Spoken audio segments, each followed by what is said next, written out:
Facebook is under its closest scrutiny ever as CEO Mark Zuckerberg prepares to testify to Congress this week.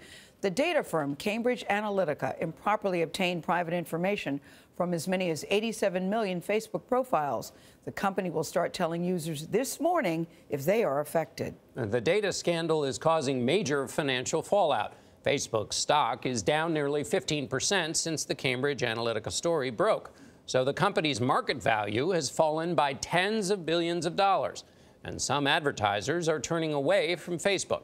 Tony DeCopel spoke to some of those companies, and he's outside Facebook headquarters in Menlo Park, California. Tony, good morning. Good morning. In 2017, 98% of Facebook's revenue, the revenue that helped build this vast campus behind me, came from advertising. Mozilla, the maker of Firefox, was the first company to pull its advertising from Facebook following the most recent data controversy.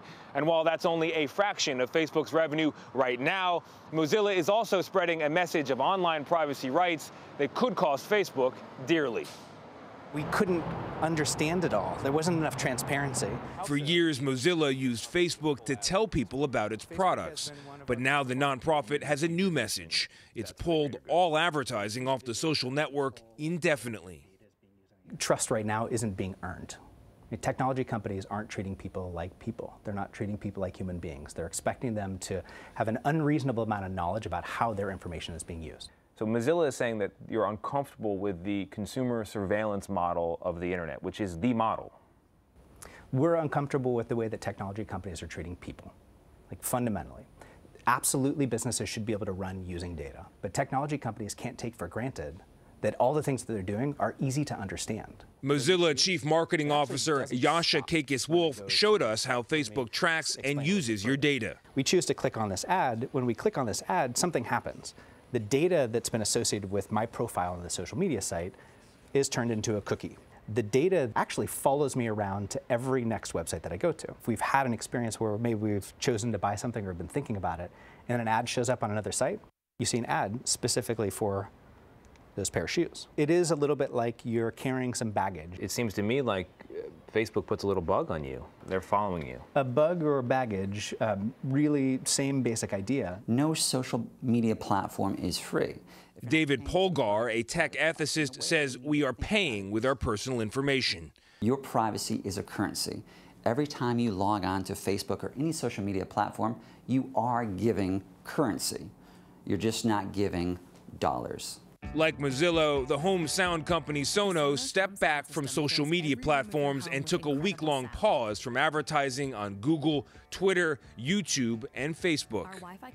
Joy Howard is Chief Marketing Officer at Sonos. We thought a week would be enough for us to take a pause and take stock of what we could do to be a more positive agent for change in the tech ecosystem. Facebook and Instagram have been a vital tool in Sonos' success as a company. Companies are as dependent on these platforms as human beings are dependent on these platforms. And there is no opting out of them, especially when we're in a world in which Facebook and Google are a duopoly over all ad and media spending. But ultimately, the platforms are only as useful to us as they are to customers. And so when people start to lose trust in these platforms, then their business value to us diminishes. In an interview with Bloomberg, Facebook COO Sheryl Sandberg addressed that breach of trust with advertisers. Advertisers are people. They're people who use Facebook. So are investors.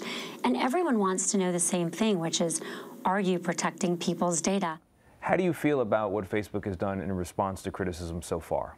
It's encouraging that they're talking about trying to develop or redevelop trust with the people that use the product. But words are just that. We need to see action. And when product changes happen, we'll know that the message is loud and clear. And speaking of loud and clear, more than 250,000 people have downloaded Mozilla's new browser add-on, Facebook Container. It prevents Facebook from tracking the sites you visit outside of the social networking site. Facebook tells us it's working with advertisers to give people more control over the site and to improve transparency around advertising. Norah? All right, Tony, thank you. I bet that's going to be popular with a lot of people at the news this week, certainly. Certainly needed, isn't it? Yeah.